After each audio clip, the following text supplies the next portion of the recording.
Starting from the center of the box, measure about 8 to 10 inches to the left. We're going to call this the short tail and this the long tail. I keep my ribbon on the spool to keep my workspace cleaner and to not waste ribbon. And then we're going to take our long tail and bring it around the back of the gift, making sure not to twist the ribbon. Then take your short tail and bring it up, long tail to bring it down. You'll know you have it right. You can pull it tight in the middle. Now, hold it tight to the long tail, bring it behind the gift again, making sure it doesn't twist. Now we're about ready to cut. So you want to cut the long tail about the same length you have the short tail. Now, you'll see you have 4 quadrants. Take this top ribbon, bring it through the bottom left quadrant. Using your thumb, push it through.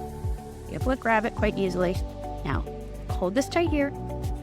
Pull the other ribbon down. Again, you'll know you have it right when you can pull it really tight. Don't worry about it being centered right now. Finger in the middle, and now we tie the bow.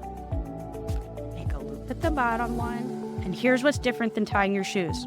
Bring the other piece over the top instead of down around the bottom. So over the top. Again, push it through with your thumb. Pull it tight. And arrange the loops till they feel right. We get back in the center. If you need to trim the tails, go ahead. Keep practicing. I promise it gets easier, and you'll really upgrade your wrapping.